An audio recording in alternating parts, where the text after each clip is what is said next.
सबसे पहले हमने बात करी थी डी ब्रॉगली वेवलेंथ के क्वेश्चंस के ऊपर, कैसे कैसे डिफरेंट डिफरेंट फॉर्म्स के क्वेश्चंस इसके ऊपर बनते हैं। समझ में आ रहा है? तो डी ब्रॉगली वेवलेंथ के ऊपर जो सवाल है उसके ऊपर असाइनमेंट 9 दिया गया है।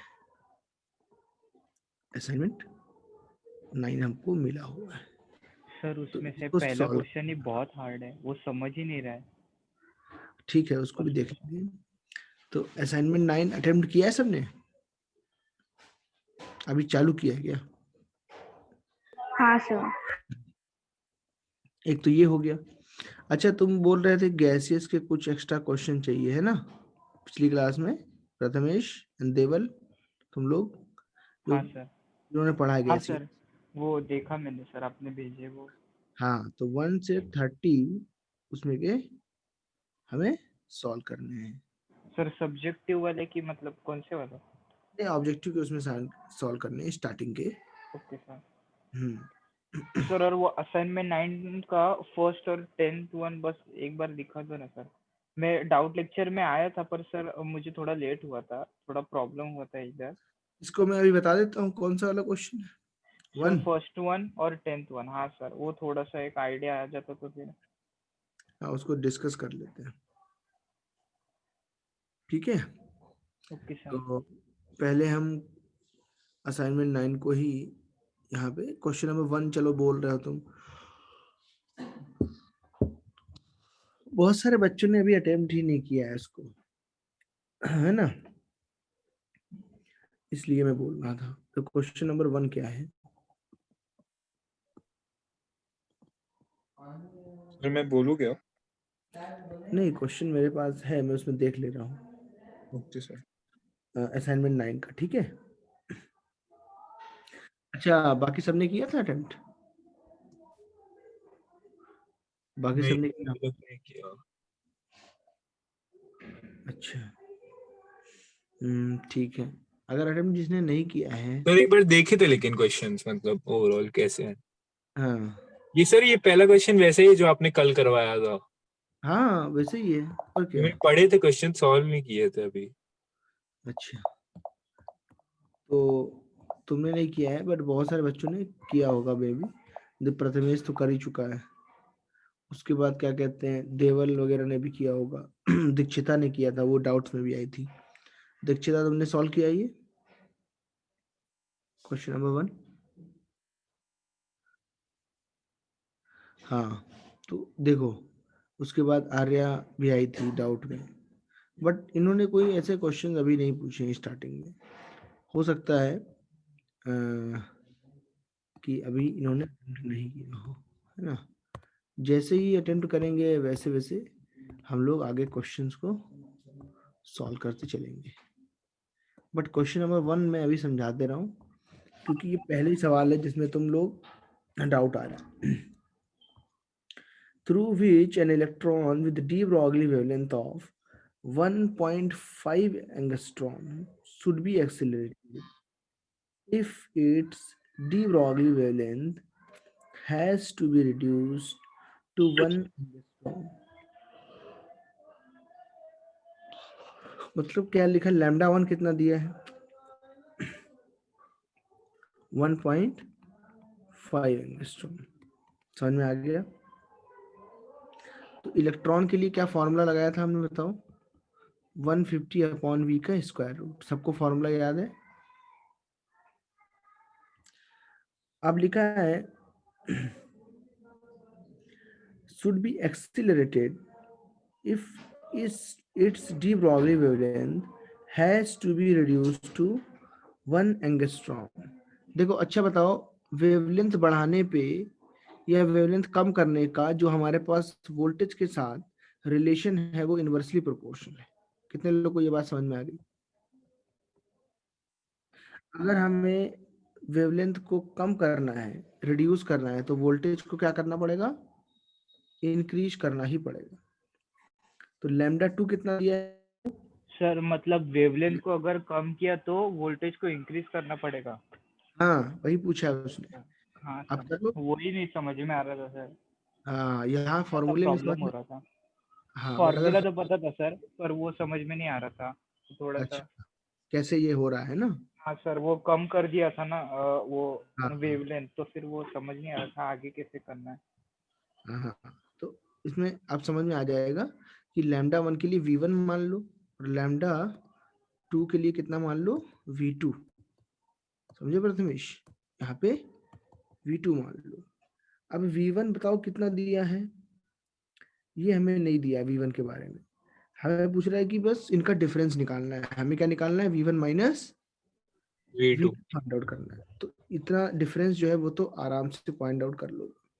इसको जो है हम लोग लिख सकते हैं लैम्डा 1 स्क्वायर 1/50 V1 स्क्वायर और जो लैम्डा 2 हमको दिया है उसका स्क्वायर कर देंगे, ये आएगा 1/50 V2 स्क्वायर नहीं होगा सर, ये V1 ही रहेगा अंदर का। दोनों तरफ स्क्वायर कर दिया हमने। क्या कर दिया? इक्वेशन 1 को स्क्वायर करके लिख रहे हैं। लैम्डा 1 कितना है बोलो? 1. 5 एंगस्ट्रॉम। इसका स्क्वायर होगा 150/V1 होगा यस सर। और ये होगा 1 स्क्वायर अपॉन, सर 1 ही लिख लो, इजी रहेगा। हाँ एक ही बात है ना। हाँ जी और सर। यहाँ से इसको हम सॉल्व कर लेंगे। अब इनका डिफरेंस कितना आएगा? V2 माइनस V1 कर लेना और आराम से आंसर निकल आएगा। कर लोगे? सर ऐसा स्क्वायर कर सकते हैं? तो क्यों नहीं कर सकते हैं? इसको स्क्वायर ही तो किया है दोनों तरफ। ओके सर, वही सर, वो मैंने स्क्वायर नहीं किया था, मैं ऐसे ही ट्राई कर रहा था सॉल्व करने को, मतलब बिना स्क्वायर के। हाँ कोई बात नहीं, अगर बिना स्क्वायर लिखे सॉल्व करोगे तो क्या आएगा भाई? सर रूट के वो, अंदर आएगा। हाँ सर। रूट के अंदर आएगा ना। लैम्डा हाँ 1 माइनस लैम्डा 2 करोगे तो रूट को सॉल्व करने का क्या तरीका होता है? स्क्वायर लेना पड़ेगा उसका। हाँ बिना सर। स्क्वायर लिए कैसे सॉल्व होगा, है ना? हाँ सर वही मैं कर रहा था। अब हो पर जाएगा। सर वो थोड़ा, हाँ सर हो जाएगा अब। वो हाँ थोड़ा थोड़ा बीच में समझ में नहीं आता। तो ये सर और हिंट। 10th जो है क्वेश्चन, वो आप एक बार बता सकते हैं? मतलब एक्स के टर्म में निकालने को बोला आंसर, तो फिर वो मतलब एक बार समझा दो बस क्वेश्चन, आंसर ऐसे बताए नहीं तो भी चलेगा। हाँ तो ये जो क्वेश्चन समझाया फर्स्ट, इसका आंसर सी आएगा। 10th वाला क्वेश्चन देखो, 84 के आसपास आएगा इसमें आंसर। 10th क्वेश्चन देखें, इसमें लिखा है डी ब्रॉगली वेवलेंथ के बारे में ही है। If the de Broglie wavelength of an electron revolving in second orbit देखो यहाँ क्या दिया है, second orbit of H atom is x. नीचे क्या लिखा है? Then radius of that orbit is given by. तो क्या लिखा है? Then radius of that orbit is given by, ये पूछा है। आप ऑप्शन में देखो क्या दिया है, एक्स दिया है और पाई दिया है, इनके टर्म से बताना है। तो डी ब्रॉगली वेवलेंथ का फॉर्मूला क्या होता है बोलो मुझे जल्दी? 2πr equal to N lambda. और 2π r की जगह पे हम क्या लिख सकते हैं? r ही रहने दो क्योंकि रेडियस के बारे में पूछा है। और एन लैम्डा, सेकेंड ऑर्बिट के लिए लैम्डा एन की वैल्यू 2 हो गई। और डी ब्रॉगली वेवलेंथ कितनी? एक्स। समझ में आया? यहां से सॉल्व करोगे, बताओ आर की वैल्यू कितनी आएगी? x/पाई। आर की वैल्यू कितनी आएगी? x/पाई। तो आंसर कौन सा हो जाएगा हमारा? ए वाला। ऐसे नहीं करा था क्या तुमने? देखो सर वो बिल्कुल जो एक्स की जो वैल्यू है ना सर, वो डालनी किसमें थी वही नहीं समझ में आ रहा था। मतलब वो दिया था, हाँ, वो सब क्वेश्चन समझा था, पर थोड़ा सा समझ नहीं आ रहा था। अच्छा नहीं, ऐसे क्वेश्चन जब पढ़ोगे तो जैसे लिखा है ना, if the de Broglie wavelength, है ना? हाँ तो सर। इलेक्ट्रॉन की ये डी ब्रॉगली वेवलेंथ है लैम्डा, इसको कितना दिया है इन्होंने? एक्स। Okay sir. इसको यहाँ शिफ्ट कर दो, लैम्डा बराबर कितना ओके दिया सर। है? एक्स दिया है ना? अच्छा, वो क्वेश्चन ही नहीं समझ में आ रहा था, मतलब कैसे है, हाँ, अब समझ में आया। इस लैंग्वेज ऐसे ही समझनी है, क्वेश्चन पढ़ना है हमें। If the de Broglie wavelength of an electron revolving in second orbit of H atom is x. मतलब जो सेकेंड ऑर्बिट में इलेक्ट्रॉन जो रिवॉल्व कर रहा है हाइड्रोजन एटम का, उसकी वेवलेंथ डी ब्रॉगली वाली एक्स है। अच्छा, हमारा फॉर्मूला क्या होता है? 2 πr equal to n into lambda. अब लैम्डा की वैल्यू x गिवन है, n 2 है क्योंकि सेकेंड ऑर्बिट है, r निकालना है। हो गया सॉल्व। Got it? तो ये याद करने, तो ये क्वेश्चन नंबर 10 भी एक बार आप लोग देख लें। समझ रहे हो? तो रिंजो, तुमने किया है सॉल्व? स्टार्ट किया है? ऋतुराज, अभी सॉल्व करना स्टार्ट नहीं किया क्या? तो स्टार्ट करो, स्टार्टिंग जल्दी किया करो, उतना फायदा होगा।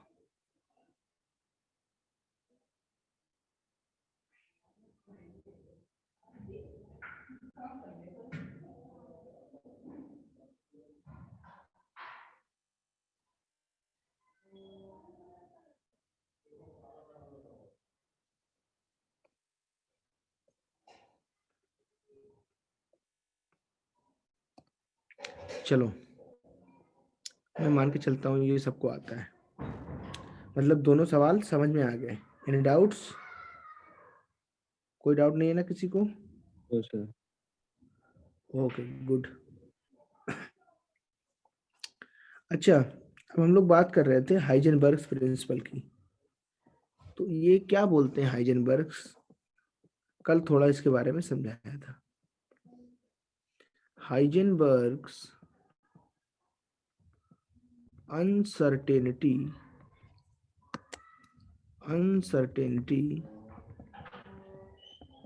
प्रिंसिपल।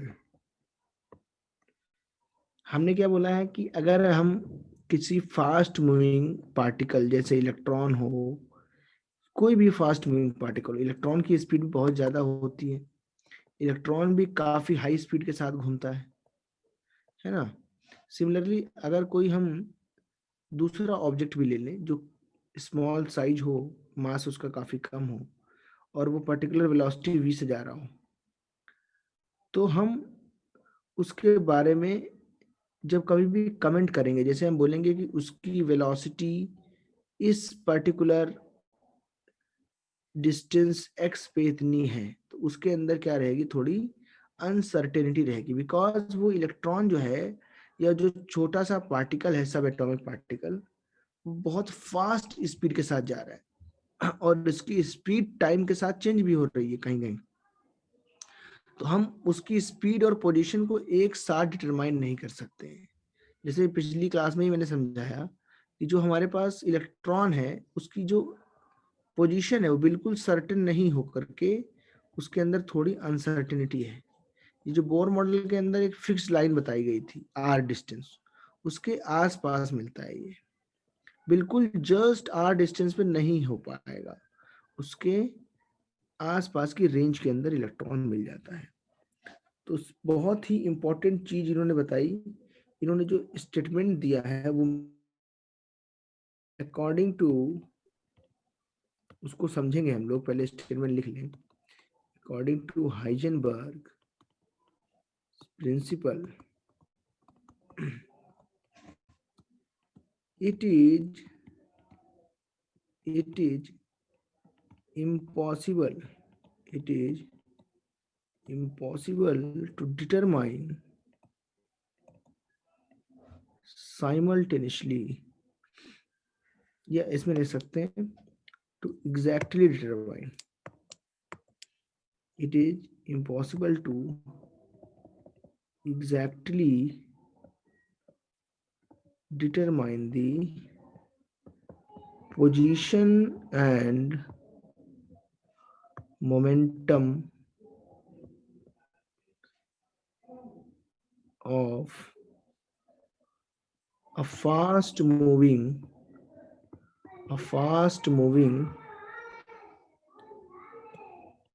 subatomic particle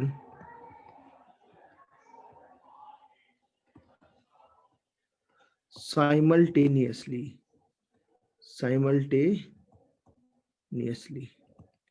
मतलब पोजीशन और मोमेंटम। पोजीशन क्या होता है, उसकी एक्स कोऑर्डिनेट, उसका कोई भी डिस्टेंस की बात करें, जैसे आर रेडियस की बात करें या किसी एक पर्टिकुलर पॉइंट से उसकी डिस्टेंस की बात करें, वो हो गई उसकी पोजीशन।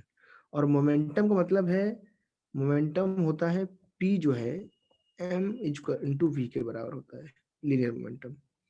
तो अगर हम पोजीशन को लिख लें एक्स और मोमेंटम को क्या लिख लें हम लोग, एम वी, तो ये दोनों चीजें एक साथ कभी भी एग्जैक्टली डिटरमाइन नहीं करी जा सकती हैं। अगर पोजीशन हम एग्जैक्ट करेंगे, हम ये बोल रहे हैं कि ये जो हमारे पास पार्टिकल है ये पर्टिकुलर इस पोजीशन पे है, तो अगर मैंने इसको एग्जैक्ट कर दिया तो वेलोसिटी में कुछ ना कुछ एरर आएगी। और अगर हमने बोला किसी पॉइंट पे वेलोसिटी एग्जैक्ट है तो उसकी पोजीशन में एरर होगी। तो मैथमेटिकली जो है इन्होंने क्या बोला, मैथमेटिकली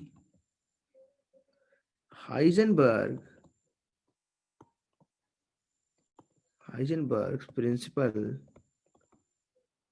is written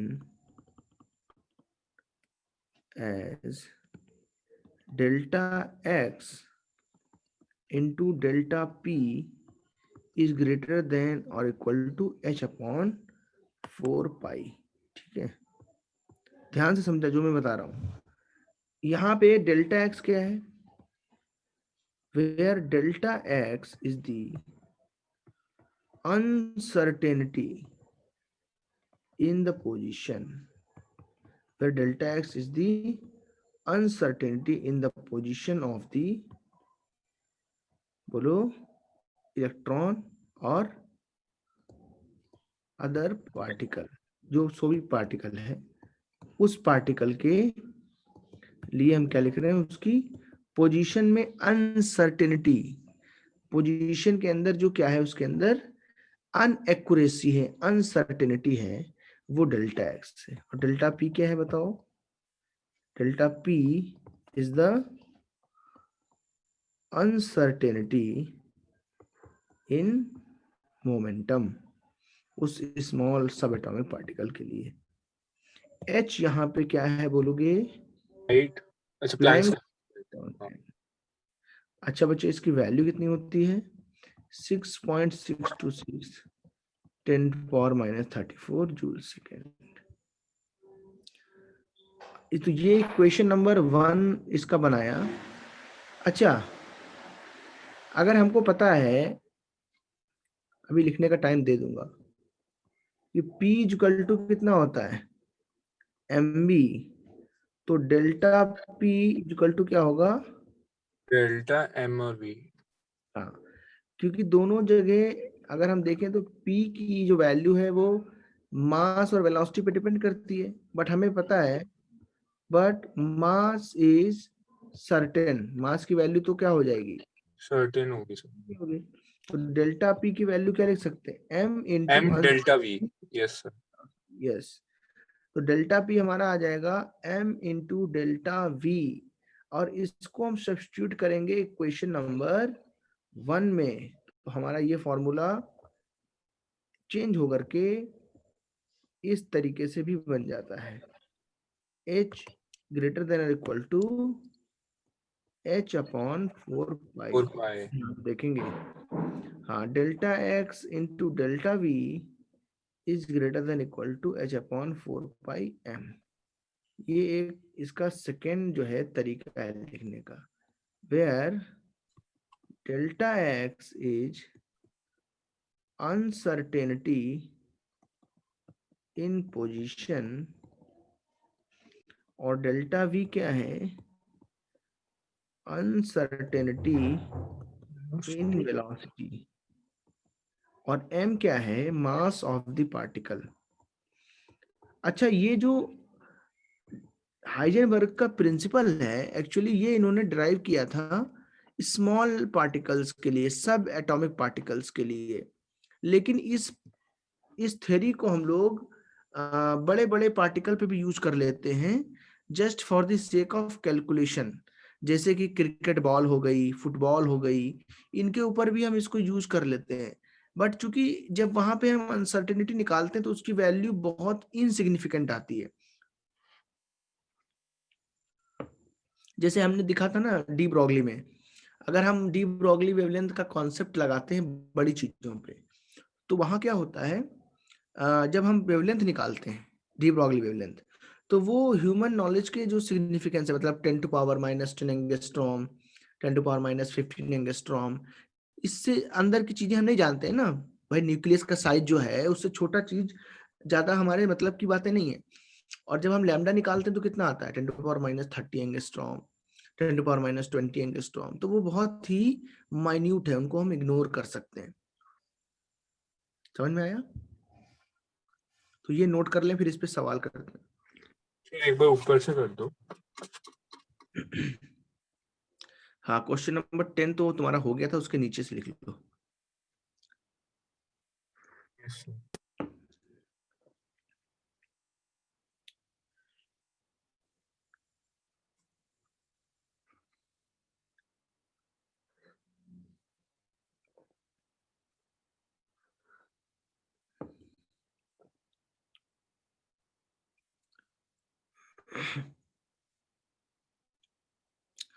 मास मतलब आर्यन चेंज नहीं होगा टाइम के साथ, ठीक है। हम ये यहाँ पे बता रहे हैं कि जो मास है वो पार्टिकल का क्या रहेगा, अपना एक जैसा रहेगा। अनसर्टेनिटी का मतलब है कि सर्टेन नहीं, एग्जैक्ट नहीं है। तो मास तो एग्जैक्ट होता है ना, जैसे तुम्हारा मास अगर 50 kg है तो तुम्हारा वो एग्जैक्ट मास है, वो चेंज नहीं होगा, वो चेंज नहीं होगा, वो कितना रहेगा उतना ही रहेगा।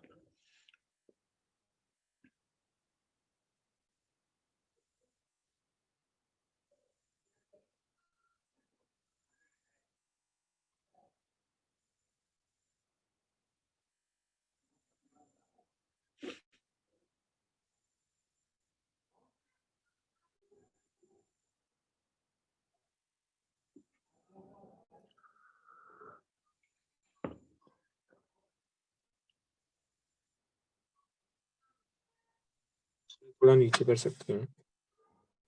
हाँ, इसको नोट करते चलें, फिर इस पे और भी क्वेश्चंस हम लोग करेंगे आज।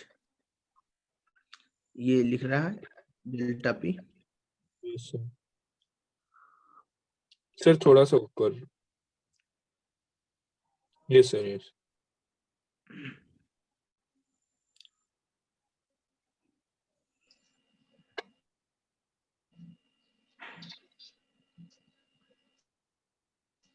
सर इसके ऊपर वही पैराग्राफ के ऊपर क्या स्टेटमेंट लिखा है, वही है क्या? क्या क्या क्या बोल रहे हो? सर इसके ऊपर वो स्टेटमेंट है जो अभी आपने लिखा है अनसर्टेनिटी वाला। हाँ हाँ, वो लिख लिया क्या? हाँ सर, उतना तो लिख दिया, बस इसके बाद से लिखना चाहिए। अच्छा, लिखो लिखो, पूरा लिखो, आराम से लिख रहे हो, थोड़ा स्पीड बढ़ा लो। और जिसने भी नहीं लिखा है वो बता देगा कि उसका छूट गया है, तो प्रॉपर टाइम मिल जाएगा तुम्हें लिखने का।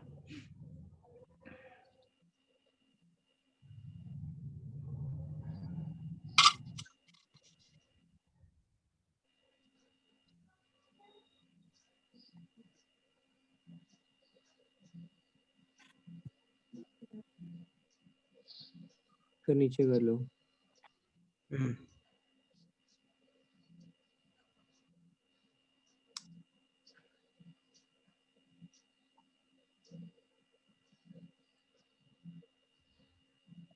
तो जो नए बच्चे आज ज्वाइन करे हैं, एक बच्चा शायद नया है, तो देखो उसको ये क्लास के अंदर जो भी बातें चल रही हैं उनको ध्यान से पढ़ना है, कंसंट्रेट करना है, और इसको एप्लीकेशन में लाना है। जैसे अभी क्वेश्चन सॉल्व करे जाएंगे तो फॉर्मूला बेस्ड सवाल है, कोई नया कॉन्सेप्ट नहीं है। ऐसा नहीं है कि पुरानी चीजों से ये मैच करता है। भाई हाइजेनबर्ग ने बोला है कि कोई भी एक अगर बस जा रही है ना, बस भी बोल दिया उसने, उस पर भी लगा सकते हैं। तो अब बस इतना बड़ा पार्टिकल है तो उसकी हम पोजीशन और वेलोसिटी एक साथ जो है वो डिटरमाइन कर सकते हैं सर ये सिर्फ एक्यूरेट। स्फेरिकल ऑब्जेक्ट्स पे काम करता है, कोई भी ऑब्जेक्ट?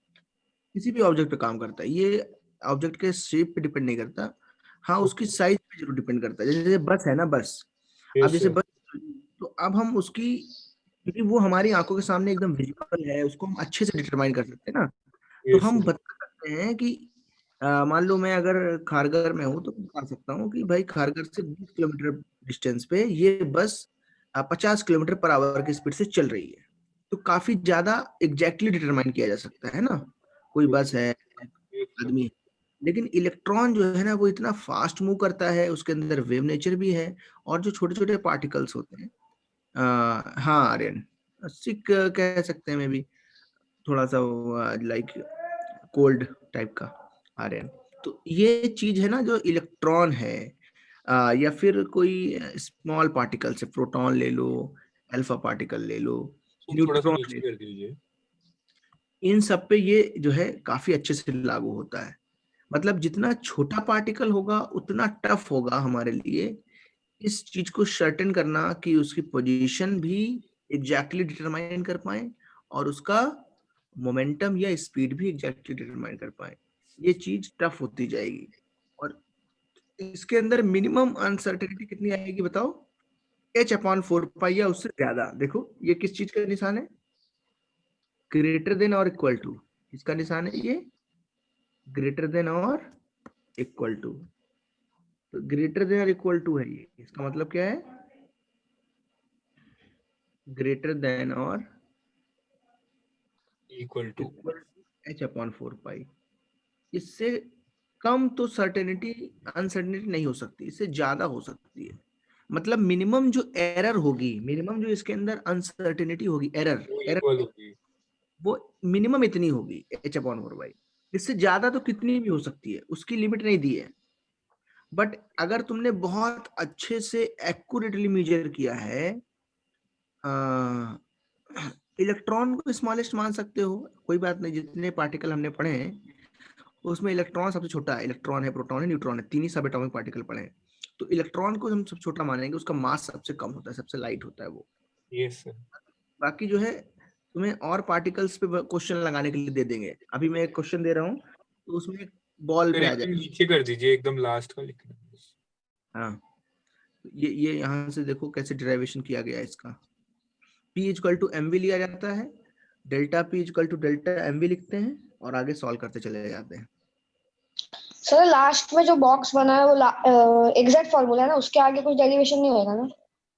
नहीं, मतलब ये एक टाइप है, मेन फॉर्मूला देखो, क्या नाम है तुम्हारा, अपने हेमांश, ये इतना ही है फॉर्मूला, इतना मेन फॉर्मूला ये है हेमांश, ये याद है तुमको, है ना? इससे यस इसको सर। बनाया है। तो ये दोनों फॉर्मूले एग्जैक्टली सेम ही है, बस इसमें डेल्टा पी की जगह क्या लिख दिया है, बोलो? M m delta v. हाँ, इतनी बात है। तो अब मैं बोल रहा हूँ कि आगे और भी फॉर्मूले आएंगे, तो ऐसा नहीं है कि कोई फॉर्मूला यहीं तक सीमित है, इसके और भी अलग तरीके आएंगे आगे, समझ रहे हो? यस इसी सर। में मैनिपुलेट करेंगे। सर तो फिर अभी जो हमने डी ब्रॉगली के जो पढ़े वो सर, तो फिर उसमें भी अनसर्टेनिटी तो होगी ना, मतलब वो जो देते थे हाँ, मतलब ये एटम्स। जो जो इलेक्ट्रॉन घूम रहा था उसकी डी ब्रॉगली हाँ सर। वेवलेंथ निकाल रहे थे, तो हाँ देखो डी ब्रॉगली ने केवल तो ये फिर बोला वो है, हमारा सब गलत हो गया, गलत नहीं क्योंकि हुआ है। हमने उसमें अनसर्टेनिटी निकाली ही नहीं। नहीं नहीं, उसमें बात ये है ना, लैम्डा इक्वल टू क्या होता था, h/mv, है ना? हाँ सर। तो ये तो सिर्फ इतना बता रहा है कि लैम्डा जो है वो m और v के टर्म्स में हम सॉल्व कर सकते हैं, लैम्डा की वैल्यू बता रहा है। वो ये बोल रहा है मास दे दो और जो वेलोसिटी दे दो, उससे हम लैम्डा सॉल्व कर देंगे। मतलब जो मास है तुम्हारा वो, उसके अंदर क्या है, थोड़ी अनसर्टेनिटी है। वेलोसिटी में भी क्या है, मास में तो अनसर्टेनिटी होगी, सॉरी वो तो कैसा एग्जैक्ट है, हाँ वेलोसिटी सर में वो क्या तो होगी, सर्टन है। हाँ वेलोसिटी में अनसर्टेनिटी होगी। तो लैम्डा जो आएगा वो एक पर्टिकुलर वेलोसिटी के ऊपर आएगा, जो वेलोसिटी तुम दोगे। लेकिन हाइजेनबर्ग ने ये बोला कि ठीक है तुम लैम्डा निकाल लेते हो, कोई बात नहीं, वो एक अलग फंक्शन है। मैं ये बोलता हूँ कि पोजीशन और वेलोसिटी एक साथ जब डिटरमाइन करोगे तब अनसर्टेनिटी ज्यादा आएगी, तब अनसर्टेनिटी आएगी। अच्छा, इसमें पोजीशन की तो बात कर नहीं रहा है ना कहीं पे, हाँ सर, डी ब्रॉगली में किसकी बात कर रहा है, सिर्फ वेलोसिटी। वेवलेंथ। ओके हाँ, सर, हाँ सर, वेलोसिटी। तुमने वेलोसिटी दी, उसने वेवलेंथ निकाल दी, बस इतना कर रहा है वो। लेकिन यहाँ पे क्या है, ये थ्योरेटिकल है जो हाइजेनबर्ग कॉन्सेप्ट है। ये क्या बोलता है कि अगर तुमने इलेक्ट्रॉन को पकड़ना चाहा, तो अगर तुमने उसकी पोजीशन एग्जैक्ट पता कर ली है, तो बताओ किस में एरर ज्यादा होगा, उसकी वेलोसिटी में। समझ रहे हो कि नहीं? Okay sir. जैसे इलेक्ट्रॉन है ना, वो कैसा घूमता है, वो एक वेव फॉर्म में ऐसे घूम रहा है ना, इस तरीके से। अब तुमने बोला कि मान लो यहाँ पे इलेक्ट्रॉन की पोजीशन हमने फिक्स करनी चाहिए, तो इस फॉर्मूले से उसकी वेलोसिटी में मिनिमम जो एरर होगी वो कितनी आएगी, डेल्टा एक्स नीचे चला जाएगा यहाँ पे, और हम वहां से फॉर्मूले से निकाल लेंगे कि इसकी वेलोसिटी अगर तुमने निकाली है मान लो 10⁻5 मीटर पर सेकेंड, तो उसमें प्लस माइनस 100 मीटर पर सेकेंड की क्या होगी, अनसर्टेनिटी होगी। समझ रहे हो कि नहीं? सर पहले मतलब अच्छा, हम उससे वो निकालेंगे और इससे अनसर्टेनिटी निकालेंगे। हाँ, तो ये अनसर्टेनिटी अलग है। अब जैसे जब तुमको बोला जाए कि लैम्डा निकालना है, तो ये अनसर्टेनिटी वाला है, तो प्लस माइनस बहुत थोड़ा सा है ना, इसको इग्नोर करते हैं, फिर सिर्फ इतनी वैल्यू इसमें डालते हैं। अब समझ में आया प्रथमेश? हाँ सर। तो ये और एक्यूरेट किया गया है, तो लैम्डा निकालने में इसका यूज नहीं करना है कि अनसर्टेनिटी भी प्लस माइनस कर रहे हैं। जैसे कोई ओके भी हम सर। इक्विपमेंट खरीदते हैं ना, कोई भी इक्विपमेंट, जैसे तुमने जो है कोई इंडक्शन कुकर खरीदा है ना, तो उस पर लिखा होता है कि ये भाई 1800 वॉट का है ना, हाँ घर में यूज करते हैं। लेकिन उसमें लिखा होता है पावर प्लस माइनस हो सकती है, 10 वॉट या 20 वॉट, मतलब थोड़ा कम ज्यादा पावर वो ले सकता है। तो ये अनसर्टेनिटी है, मतलब इतने उसने अच्छे से प्रोडक्ट बनाया है, फिर भी उसमें 10-15 पावर का ऊपर नीचे हो सकता है। इस ओके तरीके सर, से समझ गया इलेक्ट्रॉन होता है। तो ये सबने नोट किया। सर। ये लास्ट का 2 पॉइंट। हम्म। अब एक क्वेश्चन में लिखता हूँ, उसको हम लोग सॉल्व करेंगे। तो देखो, चूंकि ये जो हमारा जो ये हाइजेनबर्ग प्रिंसिपल है, बताओ ये किसके लिए ज्यादा अच्छा काम करता है, बोलो? सब एटॉमिक पार्टिकल्स के लिए, है ना? Yes. इलेक्ट्रॉन हुआ, प्रोटॉन हुआ, न्यूट्रॉन हुआ। लेकिन इसका क्वेश्चन अगर हम पहले नॉर्मल लैम्डा का क्वेश्चन वेवलेंथ का है तो सिर्फ हम लैम्डा निकालेंगे, अगर उसमें पूछे कि अनसर्टेनिटी निकालनी है तो वो हम इससे निकाल देंगे, राइट? हमें दो फॉर्मूले याद रखने हैं, lambda equal to h upon m v. M v, yes sir. अगर उसने मास दिया है और वेलोसिटी दी और लैम्डा पूछा तो हम ये लगाएंगे। अगर यस, उसने अनसर्टेनिटी वर्ड यूज किया, कौन सा वर्ड यूज किया, अनसर्टेनिटी। तब हम ये फॉर्मूला लगाएंगे।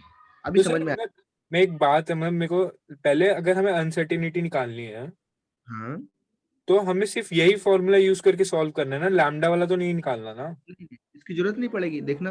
हाँ चलो जी। एक एग्जांपल करते हैं इस पे।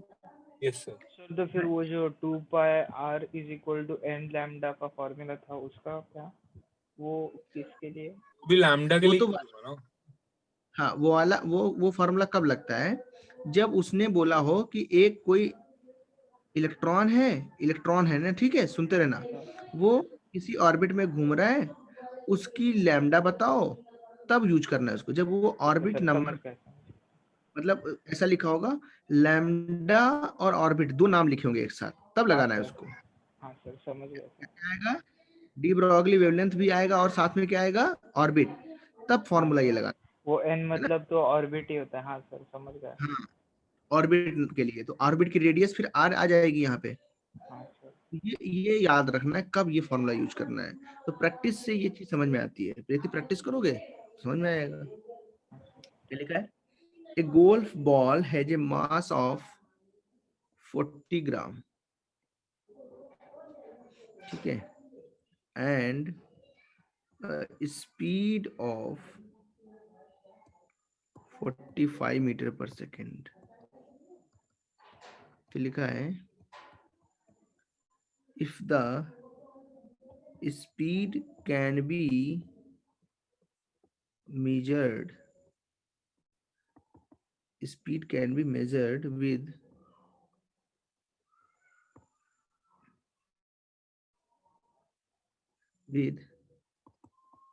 inaccuracy, मतलब uncertainty of less than 2%, less than 2%, मतलब जो परसेंटेज अनसर्टेनिटी है वो 2% है. Then calculate the uncertainty in the position, then calculate the uncertainty in the position. अब बताओ कैसे करेंगे इसको सॉल्व.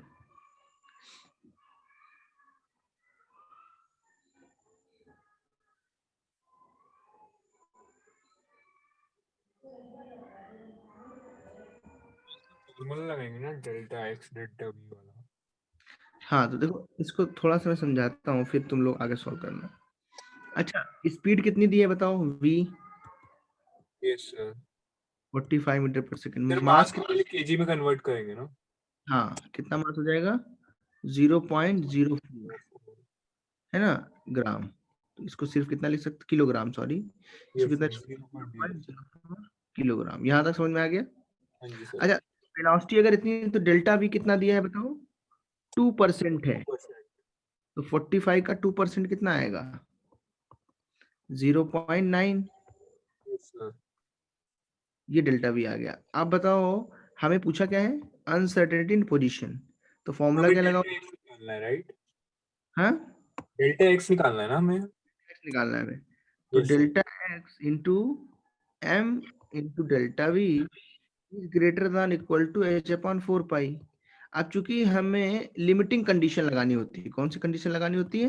लिमिटिंग सर, लेकिन हाइट तो लिमिटिंग नहीं है. मतलब हाइट नहीं, वो तो एच प्लैंक्स कांस्टेंट है. सॉरी सॉरी सर, गलती हो गई. लिमिटिंग कंडीशन का मतलब क्या होगा, मिनिमम अनसर्टेनिटी कितनी होगी है ना. Yes sir. तो वो कितनी होगी मिनिमम, एच अपॉन 4 पाई. तो मिनिमम जो होगी उसके लिए हम लोग डायरेक्ट सवाल को सॉल्व करने के लिए क्या लिखेंगे, इक्वल टू कर लेंगे अपने सॉल्व करने के लिए. ठीक है ताकि आसान हो जाए. डेल्टा एक्स निकालना है, एम पता है, डेल्टा वी पता है, एच पता है, 4 पाई पता है. आप सॉल्व करके बताओ डेल्टा एक्स की वैल्यू कितनी आएगी. यस सर, एक मिनट. तो ये मैंने तुमको एक हिंट टाइप का दे दिया है कि कैसे हिंट का यूज करके सॉल्व करोगे.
ठीक है कैसे आंसर आएंगे बताओ.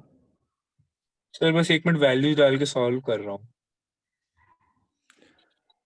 हाँ सर वैल्यूज बोलूँ तो 0.04 into 0.9 equals to Planck's constant डाला 6.626 इंटू 10⁻⁻34 और नीचे 4 इंटू 3.14. हाँ, तो इसको सॉल्व करना है. हाँ जी सर, वही कर रहा हूँ. तुमने किया अनमोल, आदित्य, अनमोल, अश्वित, ये सारे बच्चे. आदित्य ने ला दिया है 0. सर्वेश सावंत का करेक्ट है. है ना सर्वेश? वेदांत पाटिल का हाँ उसका भी करेक्ट है। वीना का करेक्ट है, वीना करेक्ट है। पाई तो है, पाई से डिवाइड नहीं किया है क्या आदित्य ने? पाई से डिवाइड कर देना है, पाई से भी डिवाइड कर दोगे, ठीक है आदित्य। प्रणव हांडे, प्रणव तुम्हारी एक माइनस का बस साइन का फर्क आ रहा है। -33 आंसर है और तुम्हारा -34 आया है। देखो कहाँ पे गलती हुई है।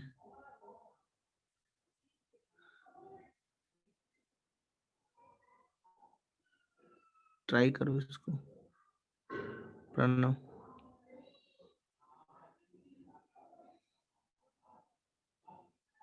देखो मैं तुमको सिखा देता हूँ तुम लोग को कैसे करते हैं। अच्छा भाई, डेल्टा एक्स हमें निकालना है। सारी की सारी वैल्यू MKS में है, देख लो, चाहे ये भी MKS में है, मास भी, वेलोसिटी भी, और h तो है ही।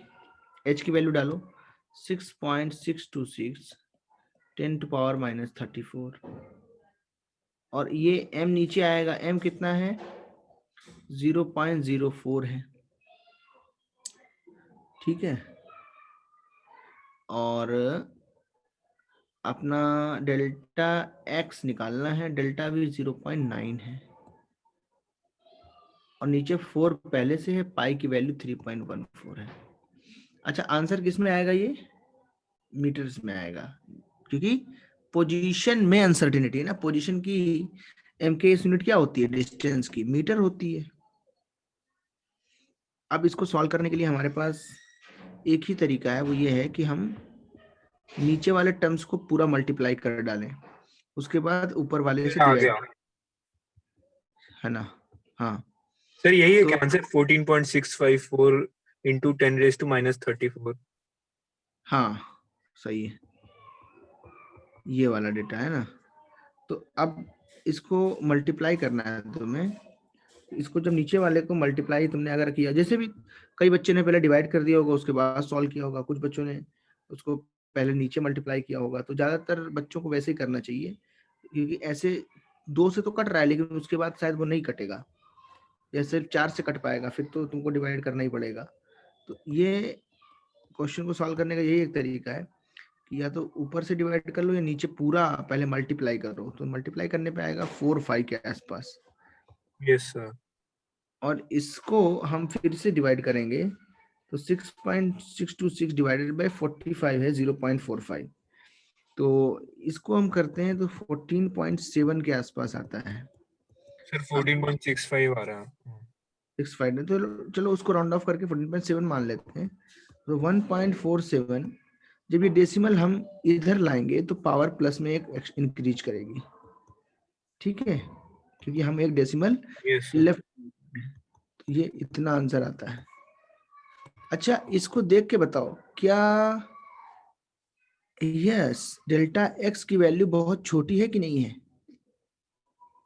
It's yes very sir. Smaller value, hence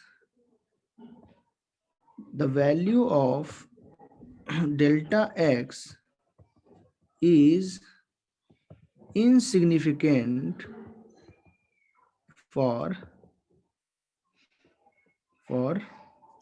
us, us का मतलब क्या है? क्या वैल्यू के ऊपर होगा तो हम सिग्निफिकेंट लेंगे उसको, मतलब मैक्रोस्कोपिक वैल्यू या सब एटॉमिक वैल्यू सबसे छोटी है ना। अरे भाई हमको ज्यादातर क्या पता है? हमको न्यूक्लियस पता है ना, यस सर। हमको एटम पता है, हमको यही सब तो पता है। यस अब सर।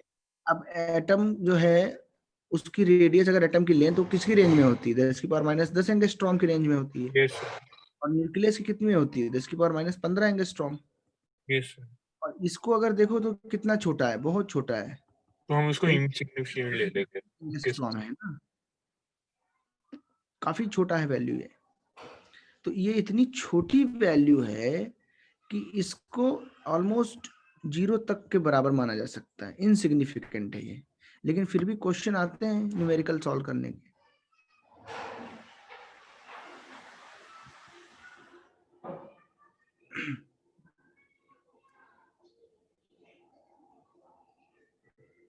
तो ये हमें याद रखना है कि -34 + 1 कैसे किया, आयुष पूछ रहा है। देखो आयुष, जैसे अगर हमारे पास ऐसे लिखा है, ध्यान से देखेंगे, 14.7 था बच्चे। आयुष यहां तक समझ में आया? ये था कि नहीं, है ना? अब देखना, ये 14 वैल्यू बड़ी है। अगर हम 14 में ऐसे देखें, 10 से मल्टीप्लाई किया और 10 से डिवाइड किया, तो कोई दिक्कत है क्या? बताओ तुमको, नहीं है ना? सेम चीजें हैं।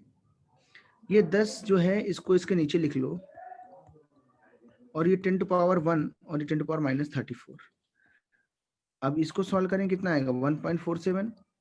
और ये मल्टीप्लिकेशन में पावर जो है वो ऐड होती है, तो ये आएगा -33। एक्चुअली होता क्या है, ये रूल क्या है, अगर कोई हमको 10 की पावर में लिखा हुआ है वैल्यू, मान लो यही है, और अगर हम इस डेसिमल को लेफ्ट में ले जाते हैं, लेफ्ट साइड में, तो जो पावर्स होती हैं, क्योंकि हम नंबर जो बड़ा है उसको छोटा कर रहे हैं, 14.7 बड़ा नंबर है और 1.47 उससे 10 टाइम्स छोटा है। इसका मतलब जो हमने पावर है वो इंक्रीज करी है 1 से, तभी तो ये वैल्यू -33 हुई। -33 इज 10 टाइम्स मोर देन -34, इसीलिए आगे वाली वैल्यू 10 टाइम्स छोटी हो गई। हाँ, मतलब 10 से मल्टीप्लाई किया और 10 से डिवाइड किया तो कोई फर्क नहीं पड़ा, 10 का डिवाइड इसमें कर दिया और 10 का मल्टीप्लाई वो इसमें कर दिया, समझे? इसी तरीके से फॉर एग्जांपल अगर ऐसे लिखा है 50.2 इंटू 10⁻², तो अगर हमें ये डेसिमल राइट साइड में ले जाना है तो हम इस नंबर को बड़ा कर रहे हैं, इसलिए हम यहाँ पे पावर कम करेंगे, तो ये होगा 502 इंटू 10⁻1। जब राइट में ले जाते हैं तो पावर क्या हो जाती है? कम हो जाती है, क्योंकि हम अपना ये नंबर 10 से 10 गुना बड़ा कर रहे हैं। भाई 50.2 और 502 में कितने का डिफरेंस है? 10 गुने का, मतलब हमने इस नंबर को 10 टाइम्स किया है, तो पावर का एक 10 हमें यहाँ पे यूज करना पड़ा, इसलिए हमने पावर एक कम कर दी। तो ये समझ में आएगा आयुष तुमको ये किस तरीके से चलता है? तो ये याद रख लो, तुम इसमें नोट कर लो। जब हम लेफ्ट खिसकाएंगे तो पावर माइनस में जो होगी उसमें +1 करें, कैसी भी पावर हो, लेफ्ट करने पे हम पावर +1 से एक ऐड करते हैं पर डिजिट, डेसिमल जितने डिजिट लेफ्ट जाएगा।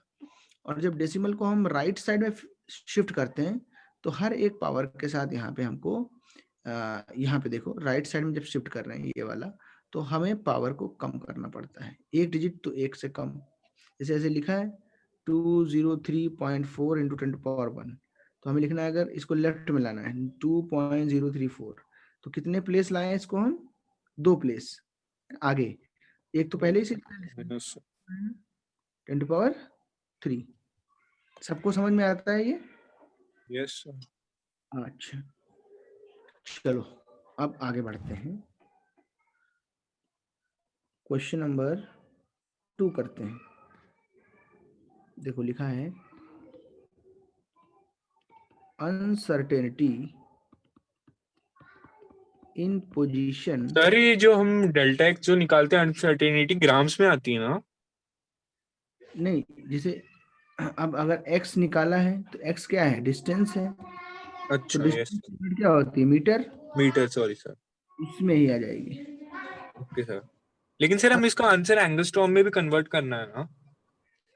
जरूरी नहीं है, एंगस्ट्रॉम में कन्वर्ट कर सकते हो, अगर मीटर में भी रहेगा तब भी सही है। Okay sir. Metre MKS unit है ना, यस सर। और एंगस्ट्रॉम जो है ये भी एक अल्टरनेट यूनिट है, अदर यूनिट है, वो भी Yes. लेंथ की और डिस्टेंस की यूनिट होती है। हाँ जी सर। मैं क्वेश्चन नंबर 2 दे रहा हूँ, उसको सॉल्व करो। तो uncertainty in position is twice the uncertainty in momentum. Uncertainty in position is twice the uncertainty in momentum, then uncertainty in velocity is, थोड़ा सा ट्रिकी है और ऑप्शन भी दे रहा हूं मैं।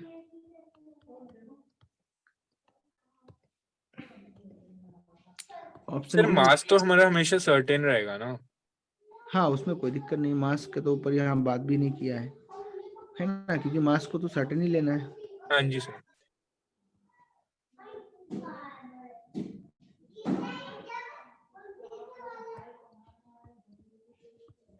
अब इसको सॉल्व करके आंसर बताएं।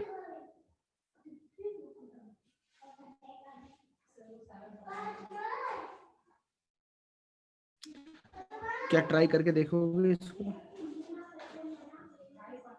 यस सर, एक बार थोड़ा सा ट्राई। इसको ट्राई करें आंसर करने। देखो फॉर्मूला जो है वो एक ही है, उस पर काम करना है, बाकी कुछ है नहीं इसमें, फॉर्मूला यूज कर।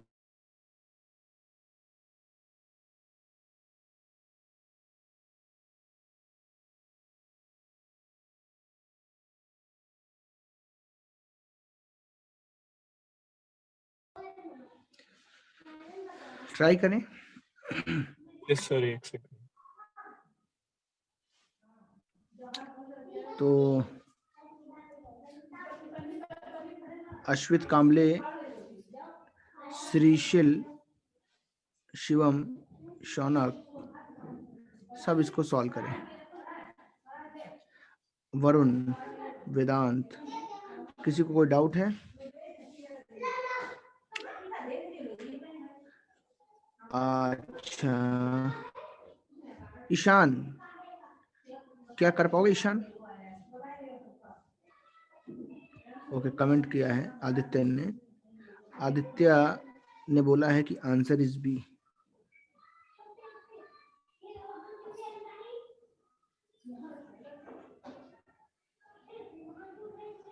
अब चेक किया जाएगा कि आंसर इनका सही है कि नहीं है, आगे देखेंगे अभी। 1 मिनट बस, एक बार ट्राई करना। ओके, आदित्य ने आंसर बदल दिया है तो उसको भी ट्राई करेंगे। आदित्य, तुम्हारे जो दिया है वो सही है कि नहीं? सी दिया है तुमने, ठीक है। बाकी लोग ने भी आंसर देना है कमेंट बॉक्स में। इशिता, तुमने भी आंसर देना है। कल्याणी, मिताली, कमेंट बॉक्स में लिख के बताओ। प्रणव, नवीन, सारे बच्चे कंसंट्रेट कर रहे हैं ना? श्रुति, सुमित, निशिगंधा, आर्यन, सबके आंसर आ रहे हैं? No doubts? Raj, Digvijay, sir C option में वो कॉमा है क्या? नहीं नहीं नहीं, गलती से वो लग के गया, बाद का वो रूट है ठीक है। ना? ईशान, हिमांश, पी आया है, हिमांश का पी। वीना का सी है। बात करें अगर दक्ष की तो उनका डी है। सर्वेश का सी है, हिमांश का बी है, आर्य का बी है, प्रणव का सी है, प्राची का सी है, प्रथमेश का भी सी है, दीपक सिंह का भी सी है। Very good, very good. Varun Thakur also C. Aryan ने बदल दिया है, बोला है बी होगा या सी होगा, बट आर्यन आंसर तो एक ही देना है। कल्याणी सी, निशिगंधा ने नहीं बोला है कोई भी, अभी इसका सी है। हिमांश का है एनी वन ऑफ देम, नहीं Himansh, any one of them कैसे हो सकता है? मतलब यही तो बताना है ना कौन सा सही है। देखो मैं इसको बताता हूँ कैसे करना है। हम लिखेंगे कि हम इसको सॉल्यूशन करने जा रहे हैं। अब देखें ध्यान से, दीक्षिता इज राइट, सी वालों का आंसर एक्चुअली सही है। अब देखना है कैसे सही है। तो हमें फॉर्मूला पता है, delta x into M delta P is greater than और equal to h upon 4 pi. Limiting condition में हम इक्वल टू ले लेंगे ग्रेटर देन को छोड़ देंगे। फिर हमने पी क्यों डाला? अब तो फिर एम के अच्छा साथ अच्छा वी है, डेल्टा पी सॉरी थोड़ी ना डालेंगे। हाँ जी। हाँ वी है। अब देखो डेल्टा एक्स एम, और इसने क्या बोला है, uncertainty in position is twice the uncertainty in momentum. कहने का मतलब क्या है बोलो? कि जो सर ये मास और वेलोसिटी का डबल हो गया। हाँ यहाँ लिखा है, जो लिखा है उसको हम लोग साइड में लिखते हैं। अनसर्टेनिटी इन पोजीशन मतलब delta x is twice the uncertainty in momentum. ये समझ में आ रहा है सबको, ये जो मैंने लिखा है, क्या ये लिखा है क्वेश्चन के अंदर? यस। अच्छा इसको हम सॉल्व कर लें। तो अब एम डेल्टा वी की जगह हम 2 वो डाल देंगे, 2 एम डेल्टा वी। आ गया। तो डेल्टा एक्स की जगह पे क्या लिख सकते हैं? 2 into M delta v. Yes sir. हाँ तो अभी इसको लिखेंगे, 1 मिनट रुक जाओ बस, ज्यादा टाइम नहीं लेंगे, हम इसको अभी लिखने वाले हैं। डेल्टा एक्स की जगह पे हम क्या लिखेंगे, क्योंकि हमें डेल्टा एक्स को एलिमिनेट करना है। क्यों बोलो? क्वेश्चन में क्या पूछा है? डेल्टा वी के बारे में ना। तो डेल्टा एक्स को हटाएंगे और वैल्यू को पुट करेंगे। तो delta v square into m square equal to, 2 नीचे ले आओ, कितना होगा? 8 पाई। तो डेल्टा वी स्क्वायर कितना आएगा? H upon M square into 8 pi. Yes sir. का स्क्वायर रूट ले लो, वी स्क्वायर रूट। अब एच ऑप्शन है उसके हिसाब से हमें लिखना है। और यहाँ पे क्या है, पूरे के भी ले सकते हो, कोई बात नहीं, ऐसे लिख लो। अब ऑप्शन के अकॉर्डिंगली बाहर निकाल लो। बताओ एम बाहर निकल जाएगा, यस सर। और रूट 8 कितना होता है? 2√2। तो 2 यस भी सर। बाहर आ जाएगा, अंदर कितना बचेगा? H upon 2 pi. Yes sir. ये वाला किस ऑप्शन में लिखा है? जल्दी देख के बताओ। एक से ऑप्शंस ऊपर ले सकते हो, ऑप्शन नहीं लिखे थे सी ये वाले में। सी टी वाले में में, ये। हाँ अनसर्टेनिटी इन वेलोसिटी। ठीक है, तो इसको नोट करें सारे, मैं टाइम दे रहा हूँ नोट करने का। तो इसको मैं इन लाइन रखता हूँ, नहीं तो तुम्हारी पीडीएफ नहीं बन पाएगी। देखिए option C is the correct answer. क्या मैं मान के चलता हूँ ऐसे सवाल कर लोगे जो इस कॉन्सेप्ट पे बेस्ड होंगे? सर, 1-2 दे सकते हो और तो दे दो, क्योंकि थोड़ी प्रैक्टिस हो जाएगी। हाँ इसको पहले नोट कर लो, फिर एक क्वेश्चन और करा देता हूँ। Yes sir.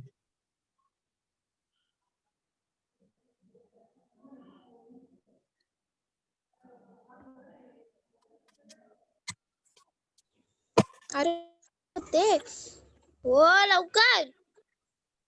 हाँ जल्दी से इसको नोट करें।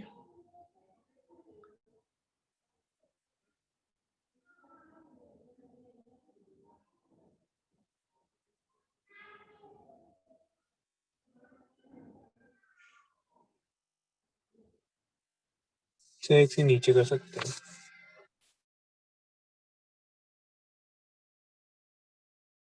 सर आप नीचे कर सकते हैं।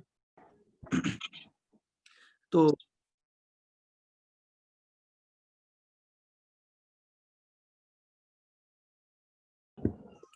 तुमने आंसर सही दिया था?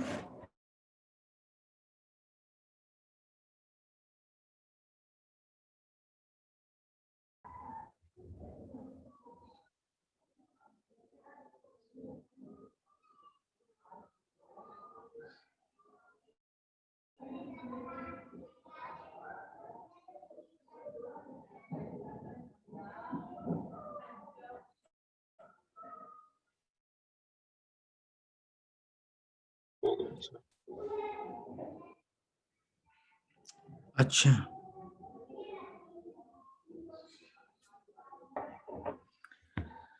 Okay.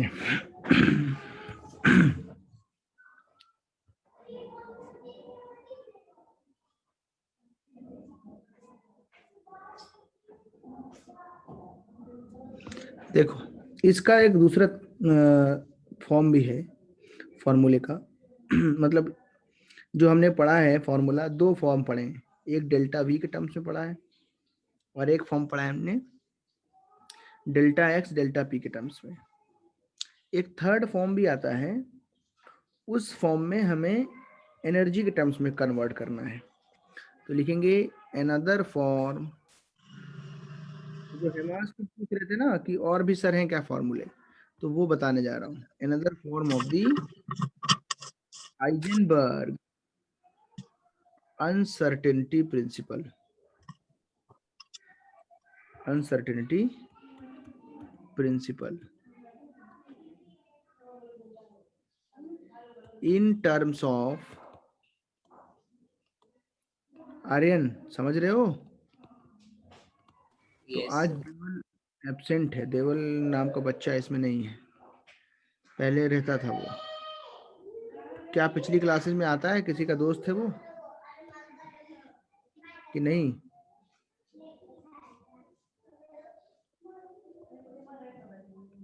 In time delta T. अच्छा, अब मैं तुमसे वापस पूछता हूँ, क्या फॉर्मूला आया था? यही आया था मेन फॉर्मूला अपना, जो है जो हाइजेनबर्ग ने दिया वो यही है। अच्छा अच्छा, सबने पढ़ा होगा फोर्स क्या होता है? फोर्स, मास इनटू फोर्स को हम change in momentum, yes sir. ठीक है, rate of change of momentum भी बोल सकते हैं, rate of change in momentum भी बोल सकते हैं। तो जो हमारे पास F होगा वो कितना होगा? dp upon dt। फिजिक्स में पढ़ाया जाएगा, जिसको नहीं याद है वो यहाँ से याद रखेगा, ठीक है। डी डिस्टेंस और पी वो है ना, क्या कहते हैं, मोमेंटम। d मतलब है change, where dp is the change in momentum. dp क्या है? Change in momentum. थोड़ा सा minute change, instantaneous, small d। dt क्या है? Change in time. हाँ, मतलब 2 सेकंड लगे, 1 सेकंड लगा, वो टाइम है। उसका रेशियो क्या आता है तो हमेशा? मतलब वो डिफरेंशिएशन करना है। हाँ, डिफरेंशिएशन करना है dt के रेस्पेक्ट में p का, ठीक है। ओके F क्या है? dp upon dt। समझ में आ गया? अगर सर, हमारे मतलब तो फिर dx by dt और dv by dt भी होगा ना? क्या होगा? बोलो dx बोलो। by dt और dv by dt वो भी हाँ आएंगे बिल्कुल, ना? वो भी आ सकता है, यहाँ पे जरूरत नहीं है ना। F को और क्या लिख सकते हो? Delta P upon delta T. Delta कब यूज करते हैं बताओ? डेल्टा जब चेंज बड़ा हो, चेंज इज लार्ज। और डी कब यूज करते हैं? जब चेंज कैसा हो? स्मॉल। स्मॉल हो। डेल और डेल्टा में इतना ही फर्क है। अच्छा, यहाँ डेल्टा है, अनसर्टेनिटी वाला है, तो इस पे हम लोग अप्लाई करते हैं delta P into delta x divided by delta T multiply by delta T. बताओ, मल्टीप्लाई डिवाइड करने से कोई फर्क पड़ेगा? मतलब क्या वैल्यू कर सकते हैं? नहीं समझ आया। जैसे जैसे मैं ये बोल रहा हूँ, ऐसे लिखा हो x इक्वल टू वाई, तो अगर 2 से मल्टीप्लाई किया, 2 से डिवाइड किया, क्या कुछ गलत होता है उससे? नहीं नहीं सर, नहीं नहीं, आपकी बस आवाज नहीं आ रही थी। यस सर, सही है। बस वैसे ही डेल्टा टी से क्या कर दिया? मल्टीप्लाई मल्टीप्लाई और डिवाइड, हाँ जी। डिवाइड कर दिया। तो यहाँ से delta P upon delta T ये अलग ले लो एक, और यहाँ डेल्टा टी ले लो, यहाँ डेल्टा एक्स रहा है। सबको यहाँ तक समझ में आया क्या किया हमने? डेल्टा पी यस को सर। डेल्टा टी के साथ ले लिया, डेल्टा टी छोड़ दिया, डेल्टा एक्स ले लिया। Delta P upon delta T, इसको क्या बोल सकते हैं? Delta P upon delta T बताना। इसको ऐसे लिखते हैं, डेल्टा एक्स फोर्स या फिर energy. Force. Force. Very good, ऐसे। अच्छा, अब कितने लोग को पता है वर्क या एनर्जी क्या होता है? F इंटू डेल्टा एक्स, सबको याद है? कितने लोगों ने पढ़ा है ये 10th में? वर्क और एनर्जी अगर हमें फोर्स और डिस्प्लेसमेंट के टर्म में दी हो तो क्या होता है? Force into displacement. कितने लोगों ने पढ़ा है ये? होता है। तो F इंटू डेल्टा एक्स की जगह पे क्या लिख दोगे? बोलो। F क्या है? फोर्स। और डेल्टा एक्स क्या है? Uncertainty in position. Yes sir. Uncertainty in position है कि नहीं है? F इंटू डेल्टा एक्स क्या आ जाएगा? एनर्जी। Work. क्या आ जाएगा? हाँ सर, एनर्जी। एनर्जी। ये है वेयर वेयर डेल्टा ई क्या है? बोलो। फॉर्मूले को बस चेंज किया गया है। चेंज जल्दी इन बताओ टाइम। डेल्टा ई क्या है? अच्छा, डेल्टा ई। अनसर्टेनिटी है, चेंज नहीं, अनसर्टेनिटी। चेंज वो का सर मैं मतलब क्या टी होता का बोल रहा है? हाँ, डेल्टा टी भी जो है वो यही है, अनसर्टेनिटी इन हूँ। टाइम। 13 इन टाइम। हाँ, तो तुम्हें ये फॉर्मूले दो याद रख लेने हैं और इस पे डायरेक्ट सवाल आता है।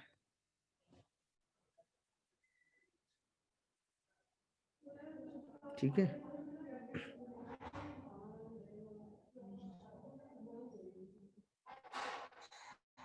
तो इसको नोट कर लिया है तो बताओ। सर थोड़ा सा ऊपर करना। हाँ, अच्छा, यहाँ से लिखा है नहीं अभी तक, है ना? यस यस, नोट करें। नहीं सर, साथ साथ लिख रहा था लेकिन फिर बीच में समझने लग गया तो इसलिए। हाँ, तो मैं फिर से प्रॉपर टाइम दे रहा हूँ सारे बच्चों को, वो नोट करें।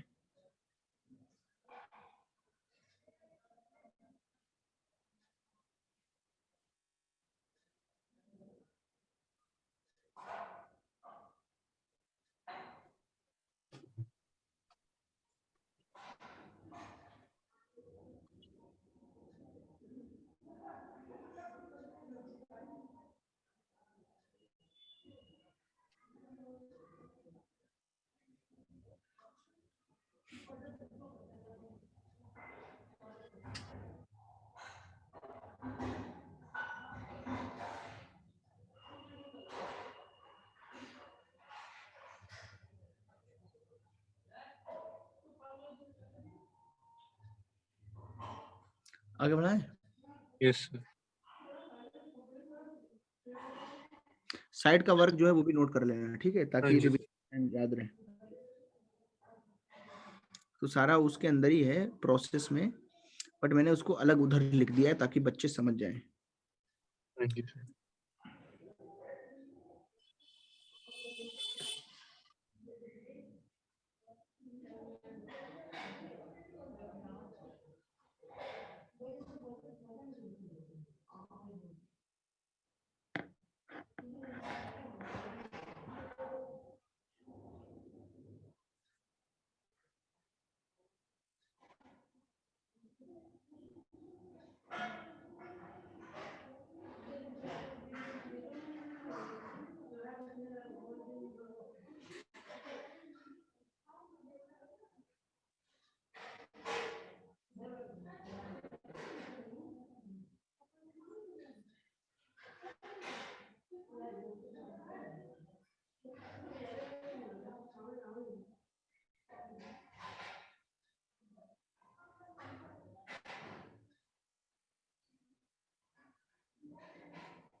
हो गया सर। हाँ।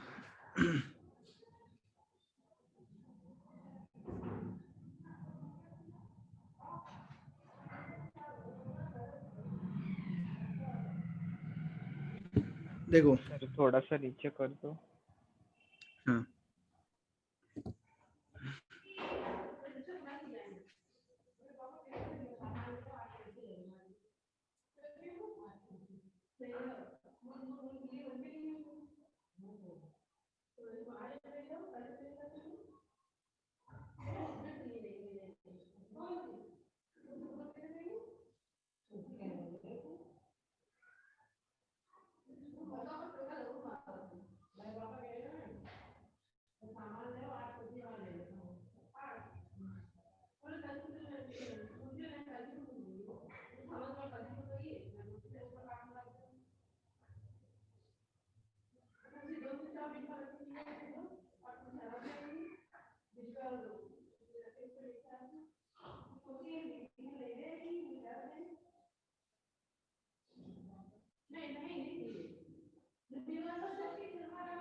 देखें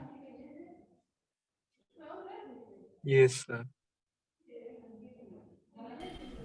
sir f into delta x is equal to delta f होगा ना?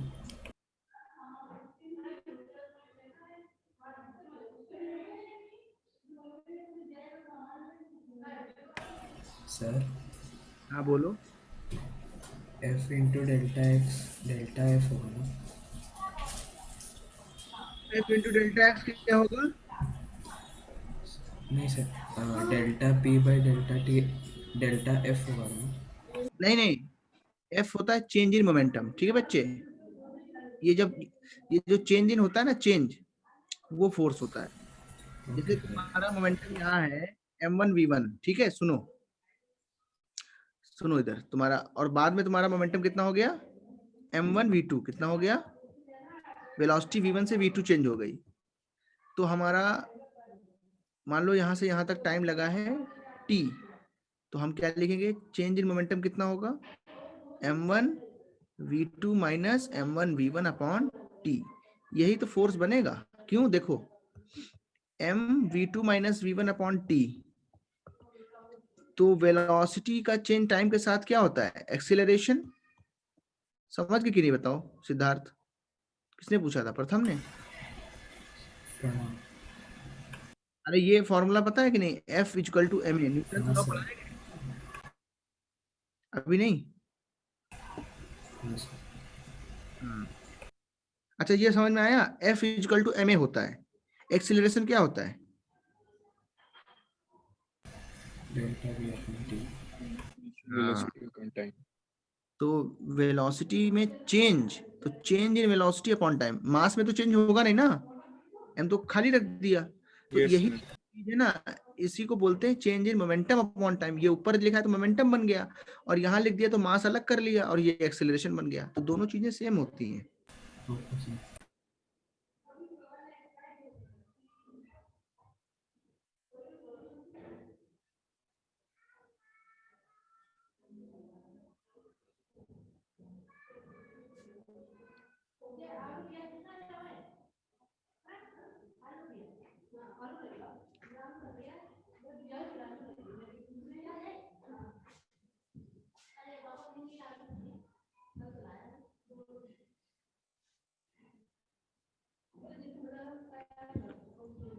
ओके।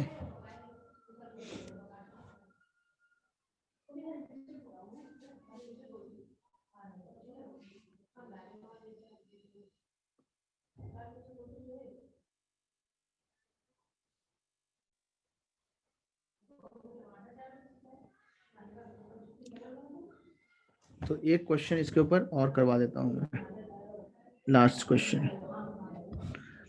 उसके पहले एक सिंपल सा सवाल लिख लेते हैं जो पढ़ा है उस पे ऊपर। आसान सवाल है, टफ नहीं है। The mathematical expression for the uncertainty principle is, multiple choice है, मोर देन वन करेक्ट है। तो नीट में तो ऐसा क्वेश्चन नहीं आता है, बट प्रैक्टिस कर लो। More than one correct. Option A है delta x into delta p. Option B है delta E into delta t is greater than h upon 4 pi. Option C है delta x into delta P is greater than upon p. Option D है delta E delta t is greater than h upon P.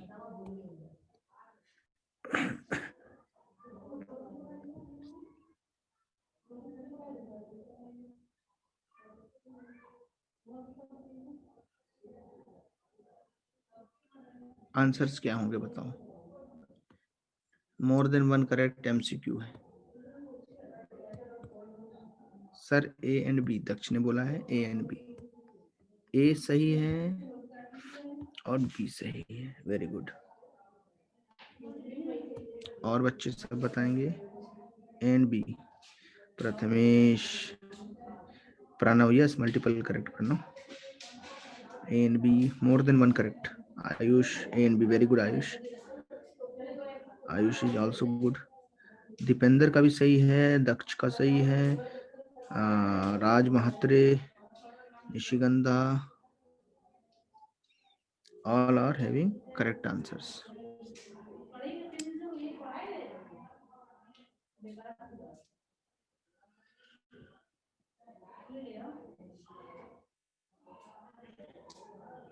तो एक question final जो सवाल है वो इसके ऊपर मैं दे रहा हूँ।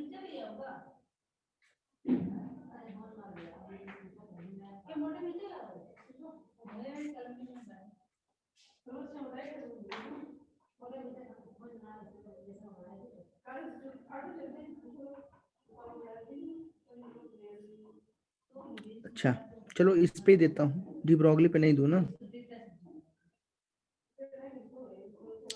क्वांटम मॉडल दे दो, दोनों की करना है तो। उस पे तो अच्छी खासी प्रैक्टिस चलो हो ही गई है। तुम लोगों ने अच्छा रिस्पांस किया उसके लिए। अनसर्टेनिटी में मैं सोच रहा हूँ एक क्वेश्चन कर ही लिया जाए, तुम्हारे आइस का ही करा देता हूँ।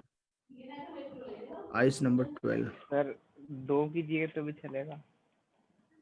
हाँ क्या लिखा है, माइक्रो। अभी उसके ऊपर जो है असाइनमेंट भी देना है ना। असाइनमेंट 2 ही हो चुके हैं, 2 पहले ही हो चुके हैं ना। तो असाइनमेंट 9 में देखना, शायद डी ब्रॉगली के अलावा हाइजेनबर्ग पे भी सवाल हो। ये हाँ माइक्रो सर, है सर। है ना, हाँ सर, तो बस उसको भी कर मतलब लेना। 5-6 क्वेश्चंस डी ब्रोगली पे थे और बाकी सब तो उस पे ही थे। 5-6 कुछ ऐसे थे, जितने थे वो सॉल्व कर दिए और बाकी सब अब तो हाइजेनबर्ग पे ही है। अब हो जाएंगे वो सारे। हाँ सर।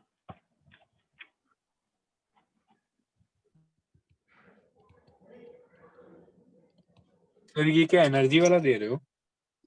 नहीं नहीं एनर्जी वाला नहीं है, एनर्जी वाले पे ज्यादा सवाल बनते नहीं है। कहीं पे होगा तो उसमें लिखा रहेगा असाइनमेंट में। ये यूज करना डेटा का, कैसे करते हो देखो।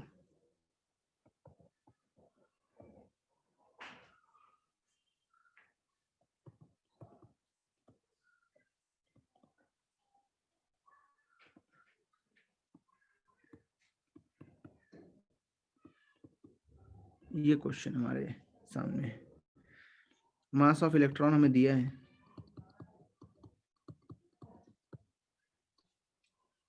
प्लैंक्स कांस्टेंट हमको दिया है, तो इसका हिंट मैं दूंगा और कंप्लीट आंसर कल जब भी क्लास होगी सबसे पहले उसके आंसर तुम्हारे चेक करे जाएंगे इस क्वेश्चन के। बट अभी ट्राई तो तुम्हें करना ही है। सर ये होमवर्क फाइनल है, अभी आंसर करना है? अभी करना है, बट मैं इसको अभी सॉल्व नहीं करूंगा। करना तुमको अभी आंसर भी देना है, और मैं इसको नेक्स्ट क्लास में डिस्कस करूंगा ताकि ठीक है सारे। सर, आप कोई आपको आंसर बता दे तो सर आप बोलना, बता सर एक बार। हाँ आंसर नहीं बताएंगे हम, मैं सिर्फ ये बताऊंगा कैसे करना है। देखो क्या लिखा है, माइक्रोस्कोप यूजिंग सुइटेबल फोटॉन्स। जैसे होता क्या है, माइक्रोस्कोप लेते हैं, यहाँ पे आंख होती है हमारी, उससे हम देखते हैं चीजों को माइक्रोस्कोप के सहारे। तो एक इलेक्ट्रॉन को लोकेट किया इन्होंने कहीं पे, लाइट इधर से आ रही है, तो लाइट जब पड़ेगी इलेक्ट्रॉन पे तो रिफ्लेक्ट होकर हमारी आंख पे आएगी, तो हम समझ जाएंगे इलेक्ट्रॉन यहाँ पे है, इधर से लाइट आ रही है।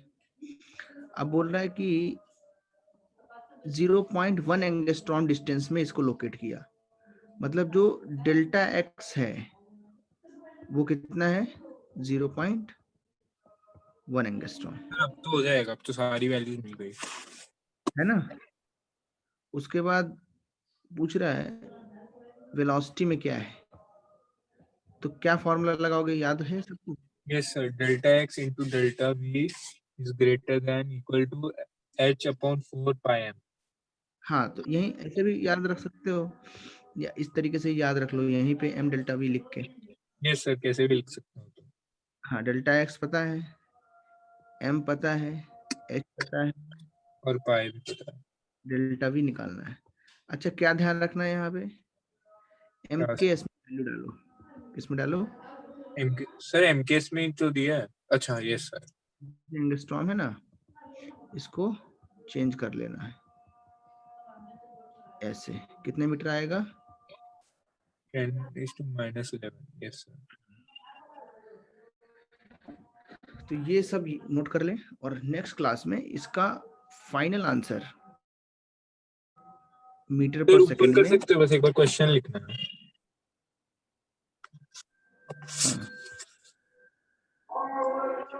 हाँ, प्राची जो है आंसर प्राची ने दिया है, और प्राची का जो आंसर है वो सही है। बाकी बच्चे भी सॉल्व करेंगे घर पे और मुझे आंसर बताएंगे, ठीक है? Yes, sir, बस एक सेकंड क्वेश्चन लिख लेंगे। ये पूरा नोट कर लो जो जो यहाँ पे बताया मैंने। Yes sir.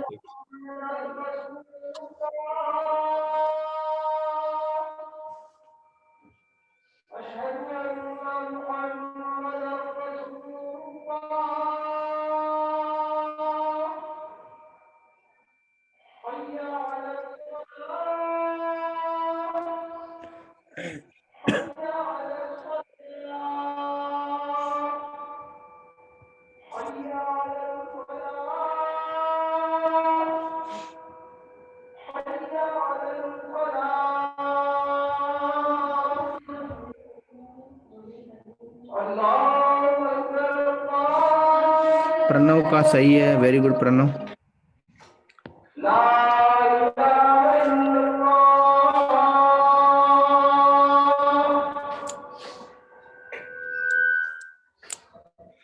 चलो नेक्स्ट क्लास में मिलते हैं हम लोग। और Bye, sir. Homework bye sir. Group पे डाला है, सबको करना है। ठीक है सर सर। अब कौन सा होमवर्क सर? ग्रुप पे दिया था ना, असाइनमेंट 9 दिया था कल, अच्छा डाला हाँ है, सर, वो वाला, वो याद है, वो याद है। सर एक वही बार आप कर, ग्रुप का लिंक भी भेज दीजिए प्लीज, वो ग्रुप का। लिंक भेज देता हूँ, ठीक है? हाँ जी sir, okay, thank you sir. Okay, चलो bye everyone, last class. Bye sir. इसकी बाय क्लास के सर। लोग करेंगे, ओके? Bye sir. हाँ सर टेक केयर सर।